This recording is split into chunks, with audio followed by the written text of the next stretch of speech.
konsep pertama yang paling membuka mata gua waktu gua 14, 15 tahun ya, gua waktu itu waktu awal banget mulai ya di pasar modal, gua tuh lihat contohnya ya, saham itu sebagai grafik dan angka. Maksudnya apa?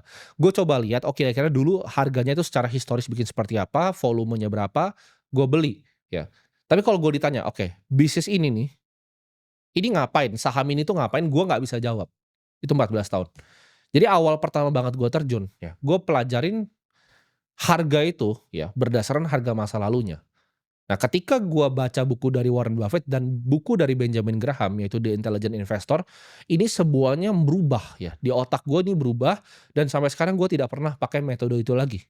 Ya, gue selalu melihat sebuah saham itu adalah sebuah kepemilikan di perusahaan yang besar. Contohnya, misalnya saham kita ngomong BRI lah gitu. Di harganya misalnya 4.100 ini, dulu gua akan lihat, oh dulu harganya bikin harga seperti apa dan harga ke depannya apa. Itu sekarang nggak akan pernah gue lakukan lagi. Gue harus tahu, oke ini perusahaannya seperti apa, ya. Capital adequacy ratio-nya berapa? Oh non performing loan-nya dia berapa? Bertumbuh atau berkurang gini. Oh kalau bank NPL-nya turun bagus ya? Itu gue pelajari semua, gitu. Rasio likuiditasnya seperti apa, ya.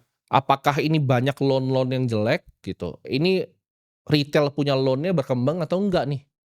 Gitu, laba bersihnya ini meningkat atau enggak, kuartal per kuartal, tahun per tahun, year on year-nya ini bertumbuh atau tidak. Gue nggak peduli kemarin tuh harganya 3.800, 3.700.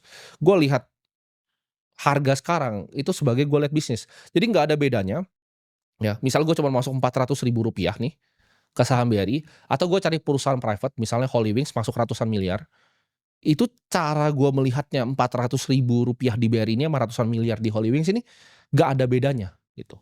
Gue akan lakukan due diligence yang sama. Oke, ini outletnya ada berapa, bisnis modelnya seperti apa, dia akan grow kira-kira berapa ke depannya, pertumbuhannya seperti apa, dan valuasinya di dalam 5 tahun lagi akan seperti apa.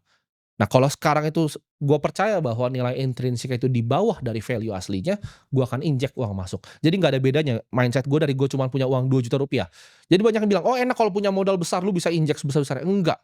Gue mulai dengan modal Rp2 juta ya, gue berdagang apapun, mau kalau lu suruh gue nyapu tai pun itu gue lakuin.